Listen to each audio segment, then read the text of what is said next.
Hello বন্ধুরা, আমি হাসনাত। তোমরা দেখছো আমার channel math tricks by Hasnat. বন্ধুরা, 15টি ধারণাগত অঙ্ক নিয়ে আমরা আলোচনা করবো আজকে, প্রাইমারি টেট রিলেটেড। তো এমন কনসেপচুয়াল অঙ্ক থাকবে যেগুলো সচরাচর 2022-এ আমরা দেখেছি, 23-এ খুব একটা না দেখলেও এবার নতুন যে পরীক্ষা হবে তাতে কিন্তু আমরা এই ধারণাগত অঙ্ক দেখতে পাবো। তো অবশ্যই আমাদেরকে এই ধরনের অঙ্ক বেশি বেশি করে প্র্যাকটিস করতে হবে। এটা 2 নম্বর ক্লাস। 1 নম্বর ক্লাস আমি অলরেডি তোমাদেরকে দিয়েছি, নিচে ডেসক্রিপশন বক্সে প্লেলিস্ট পেয়ে যাবে, সেখান থেকে দেখে নিও। আর আজকের ক্লাস চলো শুরু করি।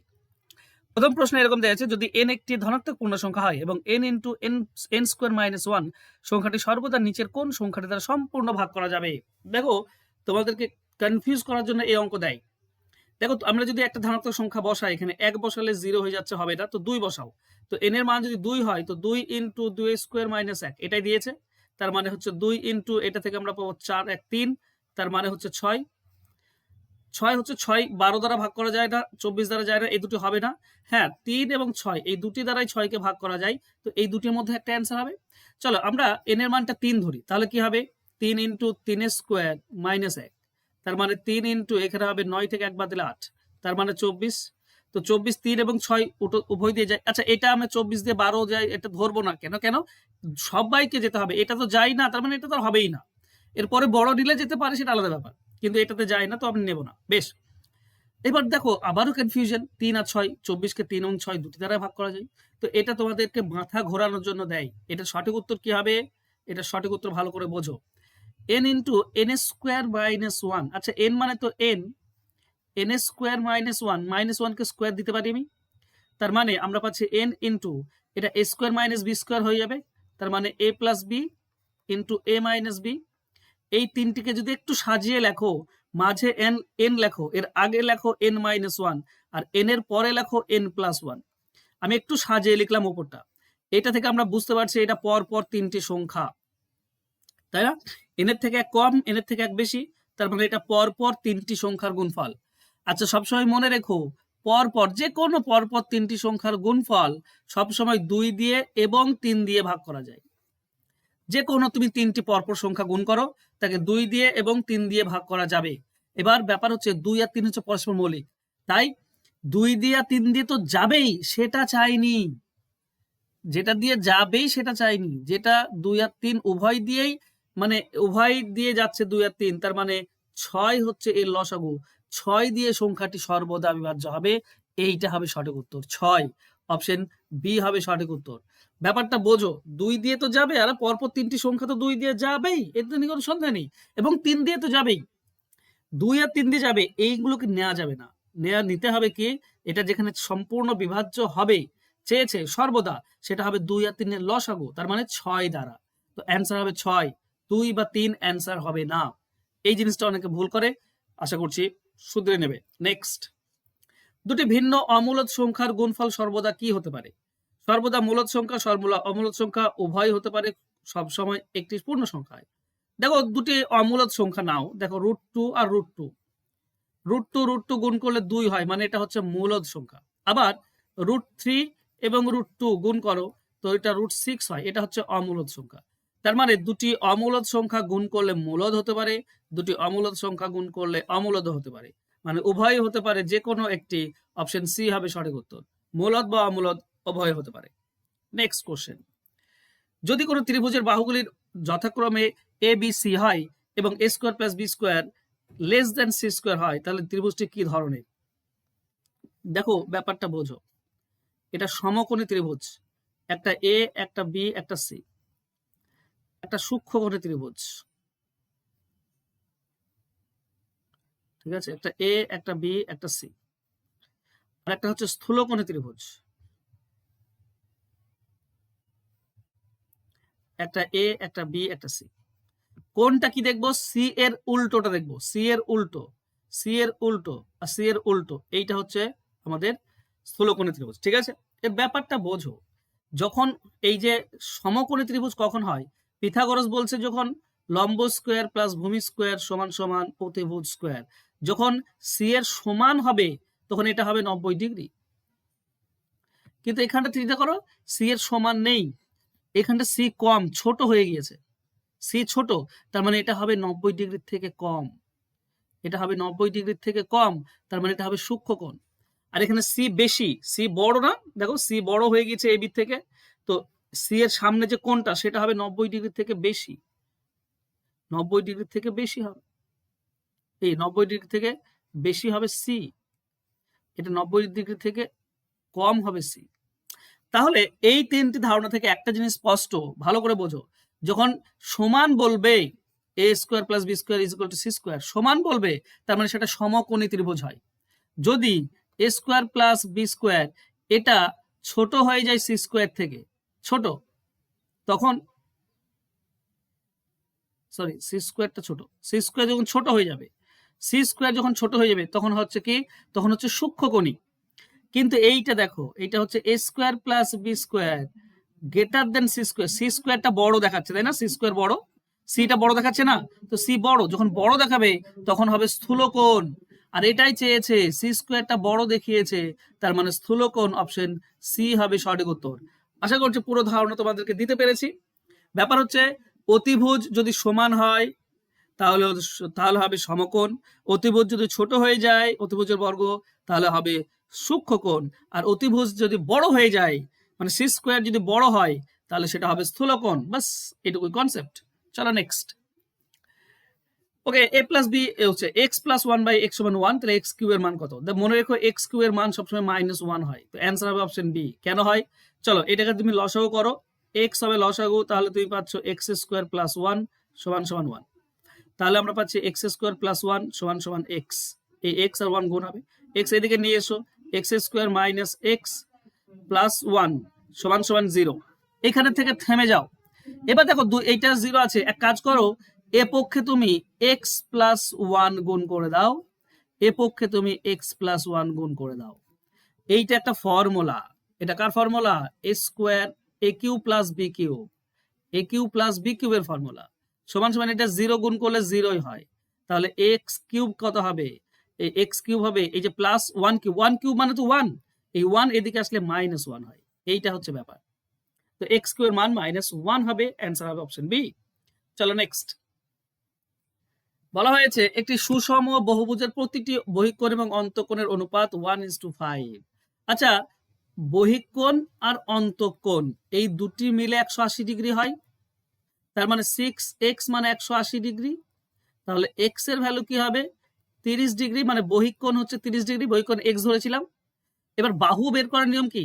বাহু বের করার নিয়ম হচ্ছে 360° বা ডিভাইডেড বাই বহিঃকোণ, তাহলে 360 তো 360ই হবে, আর বহিঃকোণ হচ্ছে 30, কাটাকাটি করলে 12, তার মানে বাহু সংখ্যা হচ্ছে 12। বাস এটুকুই অ্যান্সার। চলো নেক্সট কোশ্চেনে যাব। ব্যাসার্ধ দ্বিগুণ করলে ক্ষেত্রফল কত? দেখো ব্যাসার্ধ যখন 1 গুণ তখন ক্ষেত্রফল কি হবে? 1 গুণই থাকে, 1 স্কোয়ার গুণ মানে 1 গুণই হবে, কিন্তু ব্যাসার্ধ যদি দ্বিগুণ করে দাও তাহলে ক্ষেত্রফল 2 স্কোয়ার মানে 4 গুণ হবে, 4 গুণ হবে। আমাকে চেয়েছে কত বৃদ্ধি পাবে, 4 গুণ যদি হয়ে যায়, 1 গুণ থেকে 4 গুণ যদি হয়ে যায় তার মানে বৃদ্ধি পাচ্ছে 3 গুণ, তাই না? 1 গুণ ছিল, ডাবল করাতে কি হলো? 4 গুণ হয়ে গেল, তার মানে 3 গুণ বৃদ্ধি পেল, 3 গুণ বৃদ্ধি পেল, তার মানে বলতে পারি 300% বেড়ে গেল, অ্যান্সার হবে অপশন সি। 3 গুণ মানে 300%, আগে ছিল 100 এখন হচ্ছে 400, তার মানে বাড়লো 300%, অ্যান্সার হবে। নেক্সট। দুটি সংখ্যার লসাগু এলসিএম কখনোই নিচের কোনটি হতে পারে না? আচ্ছা, লসাগু কোনটি হতে পারে না? 12 হচ্ছে গসাগু। দেখো লসাগু হচ্ছে অবশ্যই গসাগুর গুণিতক হবে, তো 12 দিয়ে ভাগ করা যাবে, 60কে যাই হতে পারে, 72 হতে পারে, 84 হতে পারে, 90 হতে পারে না, 90কে 12 দিয়ে ভাগ যায় না, যায় না মানে এটা হতে পারে না, কখনোই হবে না। নেক্সট। যদি কোনো প্রকৃত ভগ্নাংশের লব ও হর উভয় থেকেই একটি নির্দিষ্ট ধনাত্মক সংখ্যা বিয়োগ করা হয় তবে ভগ্নাংশটির মানের কি পরিবর্তন হবে? দেখো লব ও হর দেওয়া নেই, জানা নেই, জানার দরকারও নেই, যে কোনো একটা ধরে নাও, ধরো 2/3, না আরো একটু বড় ধরো, ঠিক আছে, ধরো 4/5, এটা প্রকৃত ভগ্নাংশ নিতে হবে, মানে উপরে কম নিতে হবে, এটার মান কত? এটা 0.8, এটার মান 0.8। এবার ধরো 2 করে কমিয়ে দাও, 2 কমিয়ে দাও, তো উভয় থেকে, তো 4 থেকে 2 কমালে 2, আর 5 থেকে 2 কমালে 3, এটা মানে কত হচ্ছে? এটা মানে হচ্ছে 0.6, তাহলে তো কমে যাচ্ছে, তার মানে আমরা বলতে পারি কমে যাবে, হ্রাস পাবে, অপশন বি হবে উত্তর। ঠিক আছে, সহজ। নেক্সট, কিন্তু কনসেপচুয়াল, এগুলোই মাথায় আসতে চাইবে না, একটু মন দিয়ে করবে এগুলো পরীক্ষার হলে। তিনটি ক্রমিক সংখ্যার যোগফল সর্বদা এটা যোগফল বলেছে। তো যে তিনটি সংখ্যা, যে কোনো তিনটি সংখ্যা ক্রমিক যদি যোগ করো বন্ধুরা, তো সবসময় কোন সংখ্যা দ্বারা ভাগ করা যাবে? 3 দ্বারা। জয়টি সংখ্যা হবে তয় দ্বারা ভাগ করা যায়, 3 দ্বারা, অপশন এটা হবে সঠিক উত্তর। আচ্ছা, এটা যোগ করলে কত হচ্ছে? 12। এবার তুমি বলবে দাদা 12 তো 2 দিয়েও যায়, 3 দিয়েও যায়, 6 দিয়েও যায়, 9টা বাদ দাও, হবে না। তো এরকম না, 1 + 3 + 4, 1 2 3, এটা নাও 1 3, এটা কি 6 হচ্ছে। তো 6 2 দ্বারাও যায়, 3 দ্বারাও যায়, 6 দ্বারাও যায়, ঠিক আছে। কিন্তু ব্যাপার হচ্ছে নিচের কোন সংখ্যাটি, তিনটি ক্রমিক পূর্ণ সংখ্যার যোগফল একটি নির্দিষ্ট সংখ্যা দ্বারা সর্বদা বিভাজ্য, তবে সেই সংখ্যাটি কত? পূর্ণ সংখ্যা। আচ্ছা, পূর্ণ সংখ্যা বলেছে, ওকে।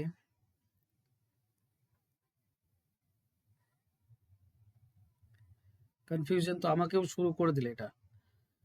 6 হয়, 6 তো 2 এবং 3 এবং 6 সবগুলোই দ্বারাই বিভাজ্য হচ্ছে।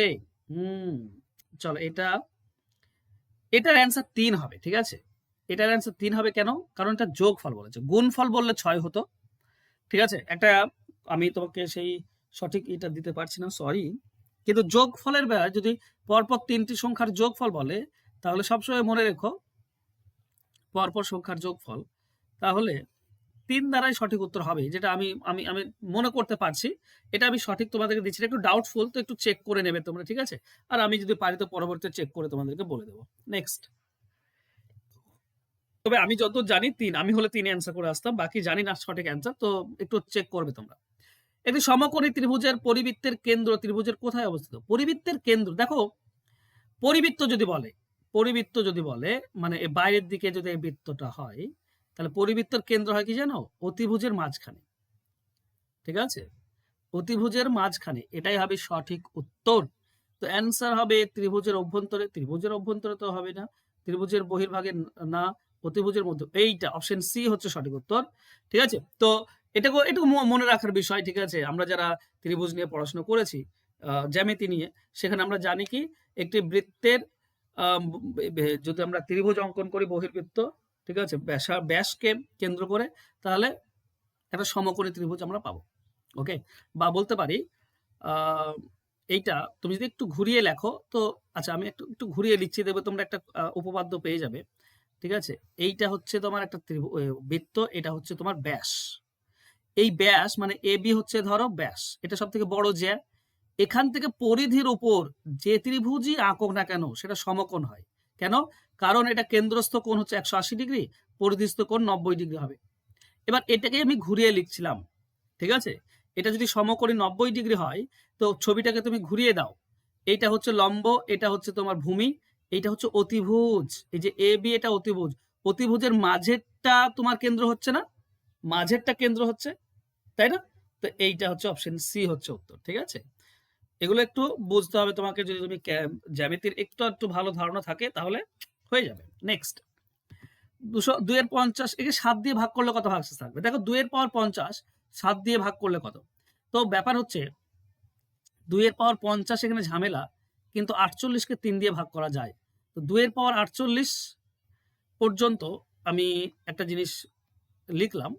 আচ্ছা, তাহলে 2 এর পাওয়ার 2 বাকি থাকে, তাহলে আমি এখানে লিখতে পারি ইনটু 2 এর পাওয়ার 2, একে 7 দ্বারা ভাগ করার কথা বলছে, ঠিক আছে। প্রথমত এইটার দিকে তাকাও, এইটা কি না 2 এর পাওয়ার 48, তার মানে আমরা বলতে পারি 2 এর কিউব তার পাওয়ার 16, 2 এর কিউব তার পাওয়ার 16 ইনটু 4, একে 7 দ্বারা ভাগ করার কথা বলছে।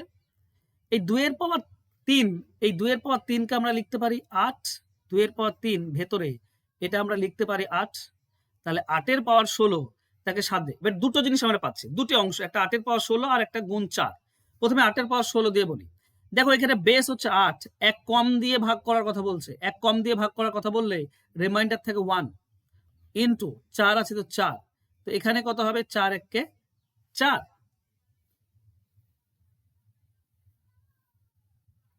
ওকে, সরি, এখানে একটু কনসেপ্ট তোমার বুঝতে হবে, রিমাইন্ডার 1 থাকছে, ঠিক আছে।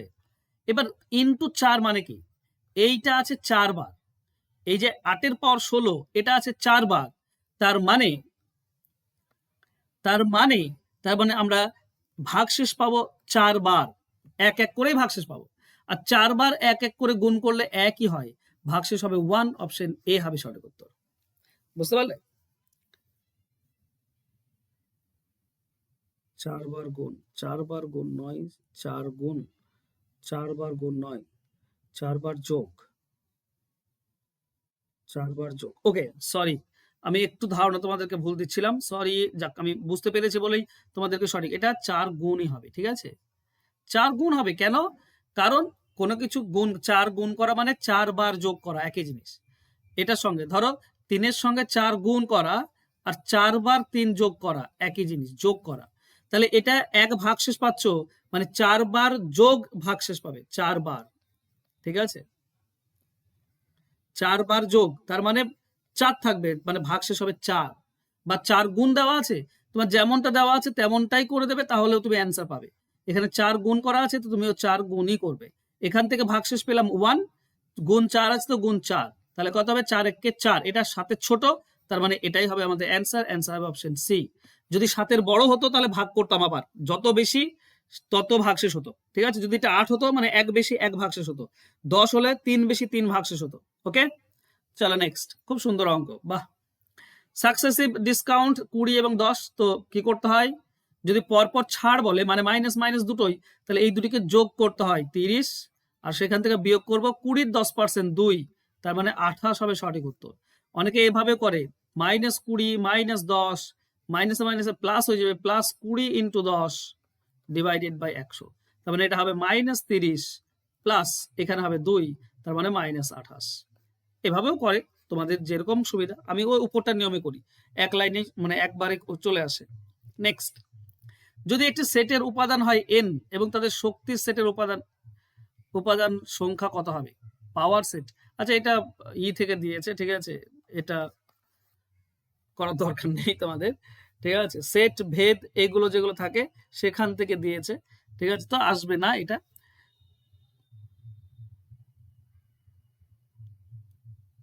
ওকে, ঠিক আছে, চলো নেক্সট।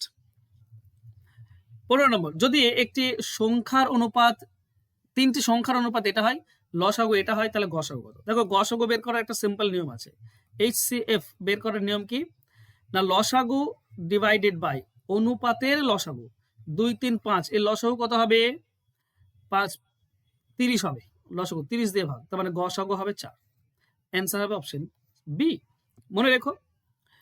আচ্ছা, তোমরা যারা টেট নিয়ে পড়াশোনা করছো, তো WAP পিটেট এবং সিটেট, এই দুটি পরীক্ষাকে সম্পূর্ণ কভার করছে এরকম তোমাদের জন্য স্পেশাল নোটস আমি বানিয়েছি, যেখানে তুমি অঙ্ক পাবে একদম চ্যাপ্টার ওয়াইজ, অঙ্কের পেডাগোগি পেয়ে যাবে অনেক, প্রচুর, ঠিক আছে? বাংলা এবং বাংলা পেডাগোগি পাবে, ইংরেজি ভাষা এবং ইংরেজির পেডাগোগি পেয়ে যাবে, পরিবেশবিদ্যা এবং এখানেও পেডাগোগি পাবে, শিশু মনস্তত্ত্ব এবং পেডাগোগি, মানে হিউজ মানে দেওয়া আছে, নোটসের তোমার প্রশ্ন দেওয়া আছে, এই সমস্ত প্রশ্ন PDF আকারে একসঙ্গে তুমি পেয়ে যাবে, ঠিক আছে? এবং অঙ্কের সলিউশনও পেয়ে যাবে মাত্র 199 টাকায়। তো যারা পিটেট এবং সিটেটের জন্য প্রিপারেশন নিচ্ছ, এই একটা কালেকশন তোমাকে প্রচুর এগিয়ে রাখবে, কারণ আমি প্রচুর প্রশ্ন, সঠিক উত্তর এবং ব্যাখ্যা এখানে দেওয়া রয়েছে, ঠিক আছে? এই যে ফোন নাম্বার নিচে দেখতে পাচ্ছ, জাস্ট যোগাযোগ করে নিয়ে নাও। এইটা মাত্র 199 টাকায় তুমি সমস্ত কিছু পেয়ে যাবে। তুমি যদি বাজার চলতে প্র্যাকটিস সেট কিনতেও যাও তো প্রচুর টাকা লেগে যায়, এখানে তার থেকে অনেক বেশি দেওয়া আছে এবং খুবই কম পয়সায়। ওকে, নিচে ফোন নাম্বারে যোগাযোগ করে ভর্তি হয়ে যাও। আশা করছি আজকে ক্লাস তোমাদের ভালো লেগেছে। ভালো লাগলে অবশ্যই একটা লাইক, কমেন্ট, শেয়ার করে দিও। আর যারা এখনো পর্যন্ত আমার চ্যানেলকে সাবস্ক্রাইব করনি, প্লিজ সাবস্ক্রাইব করে নাও। দেখা হবে নেক্সট ক্লাসে। ধন্যবাদ।